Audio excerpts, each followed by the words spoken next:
I spent 3 weeks in the ICU fighting for my life, and not a single person from my husband's family came to see me. Not my mother-in-law, not my father-in-law, and not even my sister-in-law. I was completely alone. Drop your verdict in the comments before the story begins. Let's see if you're right by the end. And if you love revenge stories, don't forget to like and subscribe. My name is Lara Pohl, and this is the story of how my in-laws abandoned me when I needed them the most, and how I made sure they paid for it. I got married to my husband Ethan 3 years ago. From the very beginning, I knew his family didn't really accept me. They always made me feel like an outsider. His mother, Diane, was especially cold toward me. She never missed a chance to remind me that I wasn't good enough for her son. His father barely spoke to me, and his sister Megan treated me like I didn't exist. Still, I tried my best to keep the peace for Ethan's sake. Everything changed 6 months ago. I was in a serious car accident on my way home from work. The doctors later told me I was lucky to be alive. I had multiple fractures, internal bleeding, and had to undergo emergency surgery. I was unconscious for the first 4 days. When I finally woke up in the ICU, I asked the nurse if anyone had come to see me. She checked the visitor log and shook her head. "No one has visited you since you were admitted," she said gently. I thought maybe Ethan's family didn't know. But when Ethan came to see me that evening, I asked him about his parents and sister. He looked uncomfortable and said, "They know. Mom said they're praying for you." That was it. No visit, no call, nothing. For 3 long weeks, I lay in that hospital bed alone. Ethan visited when he could, but his family never once showed up. Not even a single message from my mother-in-law or sister-in-law. I felt completely abandoned. On the 22nd day, I was finally shifted out of the ICU to a normal room. I was still weak, in a lot of pain, and needed help with almost everything. That same evening, while I was resting, my phone buzzed. It was a message from my mother-in-law, Diane. I opened it. The message read, "Lara, we need $15,000 for Megan's wedding dress and some wedding expenses. Since you're in the hospital and can't attend the wedding anyway, we thought you could help with the money instead. Let us know when you can transfer it." I stared at the message for a long time.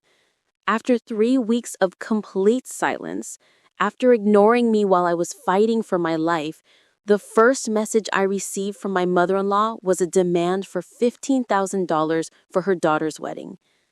I didn't reply immediately. I just kept looking at the message. A few minutes later, another text came from her. "We're really struggling with the wedding budget. It would mean a lot if you could help." I slowly put my phone down. Something inside me had already shifted during those 3 weeks in the ICU. I had a lot of time to think while lying there alone, and in that moment, I made a decision. I picked up my phone again and transferred exactly $1 to her. Then I typed a short reply. "Good luck." I hit send. I didn't know it at the time, but that one message was about to set off a chain of events that would completely destroy my relationship with my in-laws. Because what they didn't know was that I had already started protecting myself long before this accident. And now they had just given me the final reason to use everything I had prepared. The moment I sent that $1 transfer and replied, "Good luck," my phone started blowing up. First, it was my mother-in-law, Diane. She called me 5 times in a row. I didn't pick up. Then she sent a long voice note, her voice filled with anger. "Lara, what the hell is this? $1? Are you joking with us? We're struggling with Megan's wedding and you're sending us $1? This is not funny. Transfer the money properly right now." A few minutes later, my sister-in-law Megan also messaged me. "Seriously, Lara? We're family. You're acting so selfish right now. Mom is really stressed because of the wedding expenses. Just send the money." I didn't reply to any of them. Instead, I opened my laptop and logged into a private folder I had created months ago. Inside were documents, messages, and recordings I had been collecting quietly for almost a year. I never planned to use them until now. 2 days later, my husband Ethan came to the hospital looking stressed. He sat beside my bed and said, "Laura, what's going on with you? Mom is really angry. She said you were phasing to help with Megan's wedding. Why are you being like this?" I looked at him calmly and asked, "Ethan, did you know that your mother and father didn't visit me even once in 3 weeks while I was in the ICU?" He looked away and replied, "They were busy with the wedding planning, and Mom said she gets anxious in hospitals." I let out a small, bitter laugh. So wedding planning was more important than their daughter-in-law fighting for her life. Ethan stayed quiet. I continued, "And now they want $15,000 from me for Megan's wedding dress, after completely ignoring me for 3 weeks?" Ethan sighed and said, "Look, I know it's not ideal, but can't you just help this one time? It'll keep the peace in the family." I stared at him for a few seconds, then asked something that made him uncomfortable. "Ethan, did you know that your parents took a loan of $80,000 last year using our house as collateral without telling me?" His eyes widened. "What are you talking about?" I opened my phone and showed him the documents I had saved. I found out 3 months ago. They used our house as security for a loan they took for Megan's wedding expenses and your father's business. They never told either of us. Ethan's face turned pale. I didn't know," he said quietly. "Of course you didn't, because they knew you would never agree to it, but they did it anyway." Ethan looked genuinely shocked. For the first time, he seemed to understand how serious the situation was. That same evening, my mother-in-law called me again. This time her tone was much harsher. "Laura, stop this nonsense. We need that money by tomorrow. If you don't send it, don't blame us for what happens next." I stayed silent for a moment, then replied, in a cold voice, "Diane, I suggest you stop threatening me, because if you push me any further, I will make sure you lose a lot more than just $15,000. She went quiet for a few seconds, then said angrily, "Are you threatening us?" "No," I replied calmly. "I'm just telling you the truth.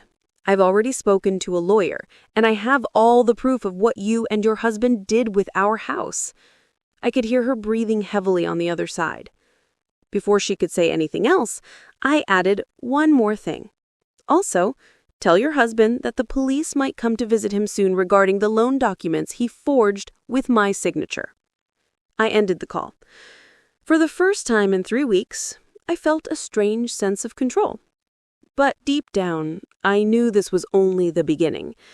Because what my in-laws didn't know was that I hadn't just collected proof about the loan, I had collected much more. And I was ready to use all of it. After I ended the call with my mother-in-law, I knew things were about to get ugly. I didn't have to wait long. The very next morning, my husband Ethan came to the hospital looking extremely stressed. He sat beside my bed and said, "Laura, what the hell is going on? Mom just called me crying. She says you're threatening them with police and trying to destroy the family. Is this true?" I looked at him calmly and replied, "Ethan, your parents took a loan of $80,000 against our house without telling either of us. They forged my signature on the documents, and now they're demanding $15,000 from me while I'm still recovering from almost dying. So yes, I'm done staying quiet." Ethan ran his hand through his hair, looking frustrated. "Look, I get that you're angry, but can't we handle this privately? Why are you dragging the police into this? It's a family matter." I stared at him for a few seconds before answering. "Family matter? Ethan, your mother didn't visit me even once in 3 weeks while I was in the ICU. Your father didn't bother to check if I was alive or dead. And now they want me to fund your sister's wedding? This stopped being a family matter the moment they abandoned me." Ethan looked guilty, but still tried to defend them. They were busy with the wedding, and Mom gets anxious in hospitals. I let out a small laugh. Busy with the wedding while their daughter-in-law was fighting for her life? And now they want $15,000 for me? Ethan, I'm not giving them a single dollar. And if they keep pushing, I will take legal action. Ethan tried to convince me for almost an hour, but I didn't change my mind. When he realized I wasn't going to back down, he left the hospital looking defeated. That same evening, my father-in-law called me. His tone was much harsher than usual. Laura, stop this nonsense right now. You're creating unnecessary drama. We need that money for Megan's wedding. Just transfer it and stop acting like a victim. I stayed calm and replied, Richard, I suggest you stop calling me, because the next time you do, I will forward all the loan documents, including the ones with my forged signature, to my lawyer. And trust me, you don't want that. He went quiet for a few seconds, then said in a low voice, You're making a big mistake. I didn't reply. I simply ended the call. Over the next 10 days, my in-laws tried everything. They sent emotional messages through Ethan, tried to guilt trip me by saying I was destroying Megan's wedding, and even had some relatives call me to talk sense into me. But I didn't respond to any of them. Then, on the 12th day, things escalated. 2 police officers came to my hospital room. They told me that my father-in-law had filed a complaint against me, claiming that I was mentally unstable and trying to extort money from the family. They said they needed to verify the complaint. I wasn't surprised. I calmly showed them the documents my lawyer had prepared, the loan papers with my forged signature, the messages from my mother-in-law demanding money, and the hospital records proving I was in the ICU for 3 weeks with no visits from them. After going through everything, one of the officers looked at me and said, Ma'am, we'll need to investigate this further. It seems like there might be some forgery involved here. I simply nodded.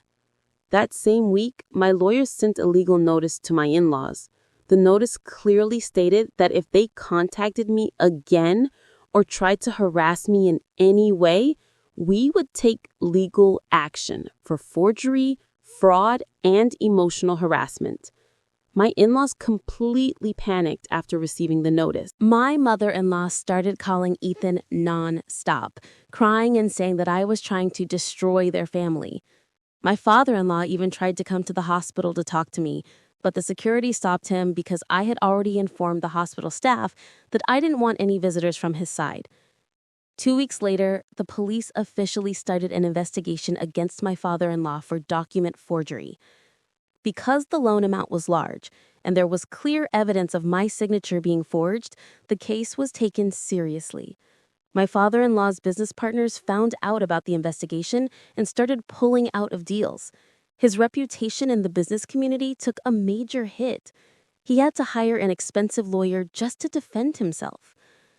Meanwhile, Megan's wedding preparations were also affected. The wedding planner canceled some bookings after hearing about the legal issues in the family. My mother-in-law was desperately trying to save face in front of relatives, but the news had already spread. 1 month after I was discharged from the hospital, my lawyer informed me that my father-in-law had offered to settle the matter outside court. He was willing to return the full loan amount and sign an agreement stating that he would never contact me again. I agreed to the settlement on one condition. They would also have to publicly apologize to me in front of the family for abandoning me during my hospital stay. They had no choice but to agree.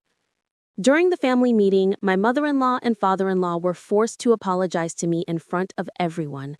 It was awkward and humiliating for them, but I felt nothing. I had already emotionally detached myself from them. After that day, I completely cut off contact with my in-laws. I blocked their numbers and told Ethan that if he wanted to maintain a relationship with them, he could do so on his own, but they were no longer welcome in my life. Today, almost 8 months have passed since that incident. I have fully recovered and gone back to work. My relationship with Ethan has also improved because he finally saw how toxic his family was. We now live separately from them and keep our distance. Sometimes I think about those 3 weeks I spent alone in the ICU. It was painful, but it also opened my eyes.